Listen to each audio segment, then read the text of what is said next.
നമസ്കാരം. പാകിസ്ഥാൻ ഒരു പുതിയ ഗൂഢാലോചന സിദ്ധാന്തവുമായി പുറത്തിറങ്ങിയിരിക്കുകയാണ്. ഇന്ത്യയും ഇസ്രായേലും താലിബാനും ഒരുമിച്ച് ചേർന്നാണ് ഇപ്പോൾ പാകിസ്ഥാനെ ആക്രമിക്കുന്നത് എന്നാണ് അവർ പറയുന്നത്. ഇന്ത്യ ഫണ്ടിംഗ് നടത്തുന്നു, ഇസ്രായേൽ രഹസ്യ വിവരങ്ങളും അതോടൊപ്പം തന്നെ സാങ്കേതിക വിദ്യയും താലിബാന് നൽകുന്നു. താലിബാൻ സൈന്യത്തെ ഉപയോഗിച്ച് പാകിസ്ഥാനെ ആക്രമിക്കുന്നു. ഇതാണ് അവരുടെ ഒരു രഹസ്യ ഗൂഢാലോചന എന്നാണ് പാകിസ്ഥാൻ ഇപ്പോൾ പറഞ്ഞിരിക്കുന്നത്. എന്തായാലും ഇതിൽ പ്രത്യേകിച്ച് അർത്ഥമൊന്നും ഇല്ല എന്നതിനെ നിരീക്ഷിക്കുന്ന ഏതൊരു മനുഷ്യനും വ്യക്തമാകുന്ന കാര്യമേ ഉള്ളൂ. എങ്കിലും പാകിസ്ഥാൻ ഇത് ആവർത്തിച്ച് പറഞ്ഞുകൊണ്ടേ ഇരിക്കുകയാണ്. കാരണം എന്തെങ്കിലും ഒരു നേട്ടമുണ്ടായാലോ പാകിസ്ഥാൻ എതിരെ ഇസ്രായേൽ ഈ നീക്കം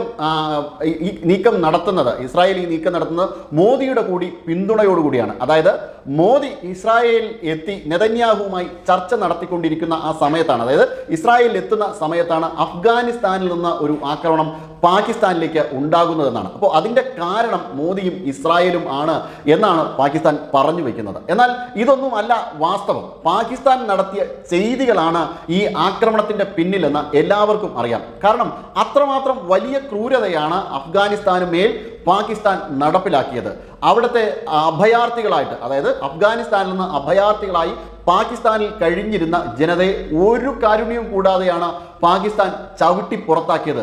അവരുടെ സ്വത്തുക്കൾ പോലും പാകിസ്ഥാൻ കൊള്ളയടിച്ചു. കുട്ടികളെയും സ്ത്രീകളെയും ഒക്കെ വലിയ പീഡനങ്ങൾക്ക് പാകിസ്ഥാൻ വിധേയമാക്കി.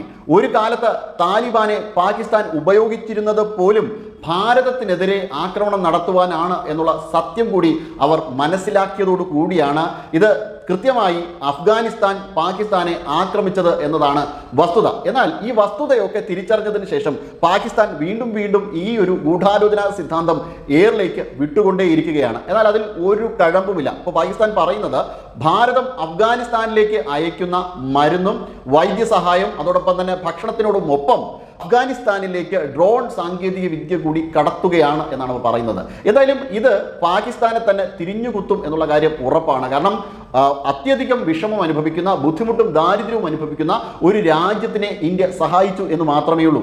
ഇന്ത്യയുടെ ഈ നന്മ തിരിച്ചറിഞ്ഞത് കൊണ്ടാണ് ഒരു കാലത്ത് ഇന്ത്യയോട് എതിർപ്പുണ്ടായിരുന്ന, അതായത് നമ്മുടെ വിമാനം, ഖണ്ഡഹാർ വിമാനം പോലും തട്ടിക്കൊണ്ടുപോയ രാജ്യമായിട്ടുള്ള ഈ അഫ്ഗാനിസ്ഥാൻ, ആ അഫ്ഗാനിസ്ഥാനാണ് അന്ന് ഇവർക്ക് എല്ലാ സഹായവും ചെയ്തു കൊടുത്തത്.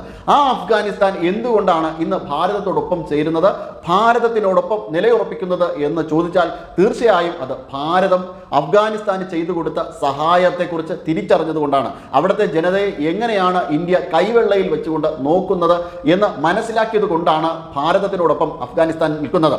പാകിസ്ഥാൻ ആയിക്കോട്ടെ വലിയ രീതിയിൽ ഈ രാജ്യത്തെ ചൂഷണം ചെയ്യുവാനാണ് എല്ലാ സമയങ്ങളിലും ശ്രമിച്ചിട്ടുള്ളത്. അവിടെ ഭീകരവാദികളെ വളർത്തുവാനും ഭീകരവാദികൾക്ക് പരമാവധി പിന്തുണ നൽകുവാനും ഒക്കെയാണ് എല്ലാ കാലത്തും പാകിസ്ഥാൻ ശ്രമിച്ചിട്ടുള്ളത്. അത് 1990-കളിലായിക്കോട്ടെ എല്ലാ സമയത്തും പാകിസ്ഥാൻ ഈ നടത്തുന്ന നീക്കങ്ങളൊക്കെയും ഭീകരവാദികളെ പിന്തുണയ്ക്കാനാണ്. എന്നാൽ ഇന്ത്യയും റഷ്യയും നടത്തിയ നീക്കങ്ങളായിക്കോട്ടെ അവിടുത്തെ ജനതയെ പിന്തുണയ്ക്കുവാൻ വേണ്ടിയാണ് 90-കളിലൊക്കെ ഈ തരത്തിലുള്ള നീക്കങ്ങളൊക്കെ നടത്തിയത്. ഇത് കൃത്യമായ ചരിത്ര വസ്തുതയാണ്. ഇത് അവിടുത്തെ ജനതയ്ക്ക് നന്നായിട്ട് ബോധ്യപ്പെട്ടിട്ടുണ്ട്.